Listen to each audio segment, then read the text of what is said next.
Hello friends, welcome to E class 2020। आज आम ए भिडियो ओडिया पेडागोजी 30 टी क्वेश्चन डिस्कसन करबा जोटा कि आपण माननकु ओटीटी एग्जाम रे संपूर्ण सहाय्य करिवो। चलंतु देखिबा हमर प्रथम क्वेश्चन केउ उक्तिटी ठीक। ए श्रेणी रे पाठदान बेले मातृभाषा को माध्यम कले पिलांकर शिखिबार असुविधा हुए। बी श्रेणी रे मातृभाषा माध्यम रे पाठदान शिक्षकक पई असुविधा। श्रेणी रे मातृभाषा माध्यम रे शिक्षादान कले पिलांक बुझिबार असुविधा रहे नै। डी श्रेणी रे मातृभाषा माध्यम रे पाठदान कले पिलांकर गाणितिक ज्ञान क्रमशः कमी जाए। तो राइट आंसर हे जिवो श्रेणी रे मातृभाषा माध्यम रे शिक्षादान कले पिलांकर बुझिबार असुविधा रहे नै। एटा हे जिवो हमर राइट आंसर। तो नेक्स्ट क्वेश्चन देखिया। उच्च प्राथमिक स्तर केउ श्रेणी रु केउ श्रेणी पर्यंत? ए षष्ठ रु अष्टम, बी प्रथम रु तृतीय, सी तृतीय रु पंचम, डी पंचम रु षष्ठ। तो राइट आंसर हे जिवो षष्ठ रु अष्टम। तो नेक्स्ट क्वेश्चन देखिबा एनसीएफ 15 कोन? एनसीएफ रो फुल फॉर्म होची national curriculum framework 15 years of schooling, अर्थात बाल बाटिका ठारू क्लास 12 अर्थात द्वादश श्रेणी पर्यंत। तो देछि कि एनसीए 15 कोन? ए राज्य सरकारंकर एक पाठ्यक्रम प्रस्तुति पई कमिटी, बी केंद्र सरकारंक तरफरु प्रस्तुत करा जायथिबा पाठ्यघोषणार नाम, सी राज्य सरकारंकर पाठ्यघोषणार नाम, डी पाठ्यक्रम प्रणयन करूथबा केंद्र सरकारंक एक संस्थार नाम। तो राइट आंसर हे जिवो बी केंद्र सरकारंक तरफरु प्रस्तुत करा जायथिबा पाठ्यघोषणार नाम। नेक्स्ट क्वेश्चन देखिबा भाषार चारोटी मुख्य दक्षता कोन? ए स्वशिक्षण धारणार बोधगम्यता, बी श्रवण शब्द भंडार बुद्धि, सी श्रवण कथन पठन लिखन, डी श्रवण स्वशिक्षण। तो राइट आंसर हे जिवो श्रवण पठन कथन लिखन LSRW। नेक्स्ट क्वेश्चन देखिबा केउठी भाषा शिक्षार उद्देश्य नुह? ए मानवीय गुणावली मूल्यबोधर विकास, बी चित्र करिवार धारा सह परिचित कराइबा, सी देश पई नागरिक गठन, डी निज अंचलर ऐतिह्य और संस्कृति सह परिचय। तो राइट आंसर हे जिवो चित्र करिवार धारा सह परिचित कराइबा। नेक्स्ट क्वेश्चन देखिबा भाषार केतोटी दक्षता अछि? तो ऑप्शन ए 2टी, बी 3टी, सी 8टी, डी 9टी। तो भाषार 9टी दक्षता अछि। तो 9टी दक्षता कौन कौन सब जानि छथि? एक रे होची हमर सुनिबा, एक रे सुनिबा, दुई रे कहिबा,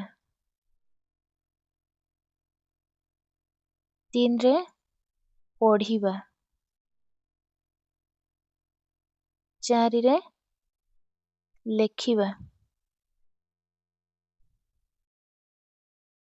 पांच रे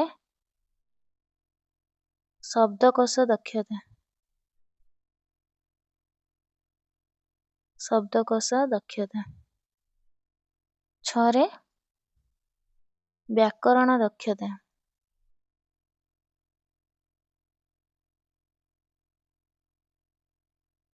7 रे बुझिबा,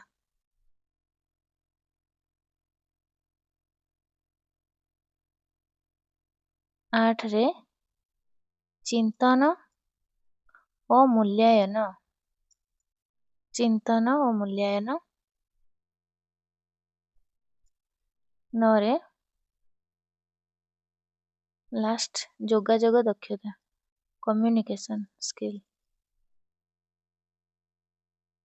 तो फास्ट होची हमर सुनिबा, सेकंड रे कहिबा, थर्ड रे पढ़िबा, फोर्थ रे लेखिबा, फिफ्थ रे शब्दकोश दक्षता, सिक्स्थ रे व्याकरण दक्षता, 7 रे हमर बुझिबा, 8 रे चिंतन और मूल्यांकन, 9 रे जोगाजोग दक्षता। ठीक अछि। तो भाषार 9टी दक्षता अछि। तो नेक्स्ट क्वेश्चन देखिबा साधारणतः भाषार केतोटी रूप अछि? ऑप्शन ए गोटिए, ऑप्शन बी 2टी, ऑप्शन सी 3टी, ऑप्शन डी 4टी। तो भाषार 2टी रूप अछि। तो 2टी रूप कौन? गोटे होची ध्वनि मूलक रूप आ गोटे लिपि मूलक रूप। ଗୋଟେ ଧ୍ୱନିମୂଳକ ରୂପ, ଅନ୍ୟଟି ଲିପିମୂଳକ ରୂପ।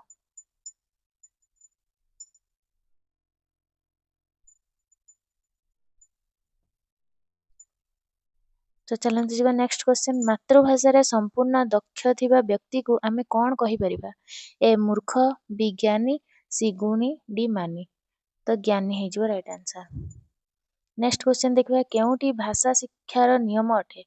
ଏ ଭାଷାକୁ ଭାଙ୍ଗି ଭାଙ୍ଗି ଶିଖାଇବା ଉଚିତ, ବି ଭାଷା ସାମଗ୍ରିକ ଭାବରେ ଶିକ୍ଷା ଦିଆଯାଇଥାଏ, ସି ଅକ୍ଷର ଗୁଡ଼ିକୁ ପ୍ରଥମରୁ ଲେଖି ଶିଖେଇବା, ଡି ଭାଷାରୁ ପ୍ରଥମେ ବ୍ୟାକରଣ ଶିଖେଇବେ। ତ ରାଇଟ୍ ଆନ୍ସର ହେଇଯିବ ଅକ୍ଷର ଗୁଡ଼ିକୁ ପ୍ରଥମରୁ ଲେଖି ଶିଖାଇବେ। ତ ନେକ୍ସଟ କ୍ୱେଶ୍ଚନ ଦେଖିବା, ଉଚ୍ଚ ପ୍ରାଥମିକ ସ୍ତରରେ କେଉଁଠି ଭାଷା ଶିକ୍ଷାର ଉଦ୍ଦେଶ୍ୟ ନୁହଁ? ଏ ବିବିଧ ଚିନ୍ତନର ଅଗ୍ରଗତି, ବି ସାମାଜିକ ସହିଷ୍ଣୁତା, ସି ଶ୍ରବଣ ଓ କଥନର ବିକାଶ, ଡି ଶାନ୍ତି ଶୃଙ୍ଖଳା ରକ୍ଷା। ତ ରାଇଟ୍ ଆନ୍ସର ହେଇଯିବ ଶ୍ରବଣ ଓ କଥନର ବିକାଶ। 33 ନମ୍ବର କ୍ୱେଶ୍ଚନ ଦେଖିବା, ଧାରଣାର ବୋଧଗମ୍ୟତା କହିଲେ କଣ ବୁଝିବା?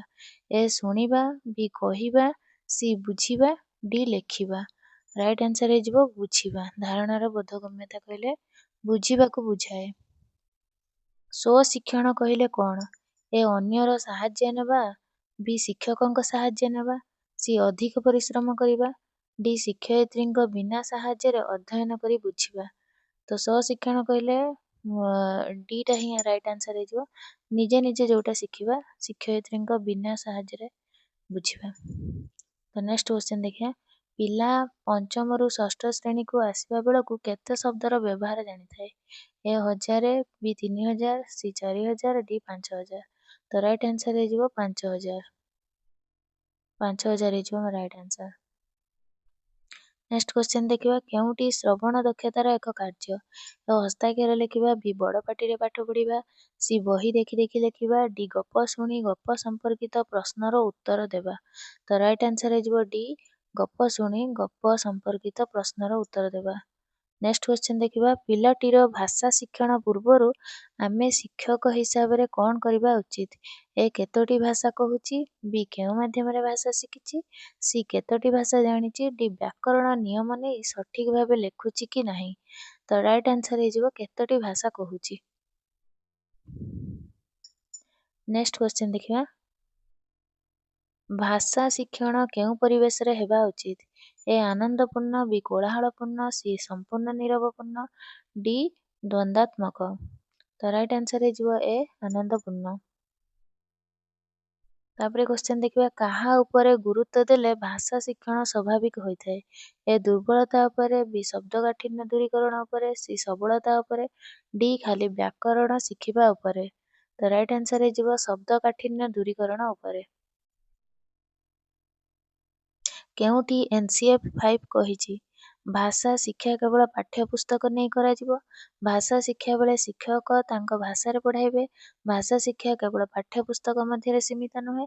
ଡି ଭାଷା ଶିକ୍ଷା ବେଳେ ଅଭିଜ୍ଞତା ଉପରେ ଶ୍ରେଣୀରେ ଗୁରୁତ୍ୱ ଦିଆଯିବ ନାହିଁ। ତ ରାଇଟ୍ ଆନ୍ସର ହେଇଯିବ ଭାଷା ଶିକ୍ଷା କେବଳ ପାଠ୍ୟପୁସ୍ତକ ମଧ୍ୟରେ ସୀମିତ ନୁହଁ। ତ ନେକ୍ସଟ କ୍ୱେଶ୍ଚନ ଦେଖିବା, ପଠନ ପିଲାଙ୍କ ପାଇଁ କାହିଁକି ଆବଶ୍ୟକ? ଏ ଜ୍ଞାନ ବୃଦ୍ଧି ପାଇଁ, ବି ମନ ଖୋଲା କଥା ହେବା ପାଇଁ, ସି ସୃଜନାତ୍ମକ ଲେଖନ ପାଇଁ, ଡି ମନ ଦେଇ ଗପ ଶୁଣିବା ପାଇଁ। ତ ରାଇଟ୍ ଆନ୍ସର ହେଇଯିବ ଜ୍ଞାନ ବୃଦ୍ଧି ପାଇଁ। ନେକ୍ସଟ କ୍ୱେଶ୍ଚନ ଦେଖିବା,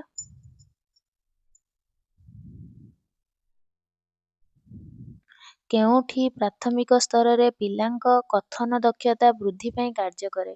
ଏ ବହି ଦେଖି ଲେଖିବା, ବି ଶିକ୍ଷକ ଡାକୁଥିବା କଥାକୁ ଶୁଣି ଲେଖିବା, ସି କହିବା ବେଳେ ଅନର୍ଗଳ ଭାବେ ପୂର୍ବପର ସଂହତି ରକ୍ଷା କରି କହିବା, ଡି ବହିକୁ ବଡ଼ ପାଟିରେ ପଢ଼ିବା। ତ ରାଇଟ୍ ଆନ୍ସର ହେଇଯିବ ସି କହିବା ବେଳେ ଅନର୍ଗଳ ଭାବେ ପୂର୍ବାପର ସଂହତି ରକ୍ଷା କରି କହିବା। ନେକ୍ସଟ କ୍ୱେଶ୍ଚନ ଦେଖିବା, ସ୍ୱଶିକ୍ଷଣ ପିଲାଙ୍କର କଣ ବିକାଶ କରିଥାଏ? ଦୁର୍ବଳ ହୋଇଯାଆନ୍ତି, ବି ଆତ୍ମନିର୍ଭରଶୀଳ ହୋଇଥାନ୍ତି, ବି ପର ଉପରେ ନିର୍ଭରଶୀଳ ହୋଇଥାନ୍ତି, ଡି ଭାଷା ଜ୍ଞାନ ଧୀରେ ଧୀରେ କମିଯାଏ। ତ ସ୍ୱଶିକ୍ଷଣ ନିଜେ ନିଜେ ଶିଖିଲେ ଆତ୍ମନିର୍ଭରଶୀଳ ହୋଇଥାନ୍ତି। ରାଇଟ୍ ଆନ୍ସର ହେଇଯିବ ବି। नेक्स्ट क्वेश्चन देखिए भाषा संपर्कित प्रमुख कौशल गुड़िक किपरि भावे आबद्ध होइथांती ए आग पछ विशृंखलित से निर्दिष्ट व्यवधान डी विशृंखलित तो राइट आंसर है श्रृंखलित होई रहिथांती। नेक्स्ट क्वेश्चन देखिए उच्च प्राथमिक स्तर रे शब्द भंडार वृद्धि पाई केउ कार्य कराजिबो ए तर्क करिबा बी शब्द तालिका सी बही लेखिबा डी वक्तृता देबा राइट आंसर है तालिका शब्द तालिका है राइट आंसर। केवल पाठ्यपुस्तक मध्य सीमित रहिले भाषा शिक्षा भल हो पारि नथाए यह केउ डॉक्यूमेंट रे कहा जायछि एनपीई 1908 बी हसखेल बही रे सी विजन 2020 तो डी एनसीएफ 5 राइट आंसर है एनसीएफ 5 रे कहा एनसीएफ 5 केउ श्रेणी रे भाषा गणित और परिवेशर समन्वित पुस्तक अच्छी प्रथम श्रेणी बी द्वितीय श्रेणी सी तृतीय श्रेणी डी चतुर्थ श्रेणी राइट आंसर है प्रथम श्रेणी चतुर्थ नहीं प्रथम श्रेणी। शिशुटी जन्म पर तार केउ कामटी आरंभ होता है ए शुणिबा बी बुझिबा सी कहिबा डी लेखिबा तो शिशुटी जन्म हवा पर शुणिबा कामटी आरंभ होता है तो से बुझिबार तार क्षमता न थाए कि लेखिबार क्षमता न थाए कि किछि कहिबार क्षमता न थाए केवल शुणी पारे से शुणिबा है राइट आंसर। 49 नंबर क्वेश्चन देखिए पिलाटी उच्च प्राथमिक श्रेणी समाप्त पर केते शब्दर अर्थ और व्यवहार जानी थाए 5000 8000 10000 9000 8000 आंसर है 8000। बोध ज्ञान आहरण कौशल केउ दक्षतार अंतर्गत ए श्रवण पठन बी लिखन पठन सी लिखन श्रवण डी पठन और सशिक्षण हवा कथा तो राइट आंसर है श्रवण पठन। धन्यवाद जदि आपनको वीडियोटी भल लगुची दयाकोरी लाइक शेयर सब्सक्राइब करेंगे नुआ नुआ वीडियो चाहूले चैनल टी को सब्सक्राइब करेंगे और सांग सहित शेयर करेंगे।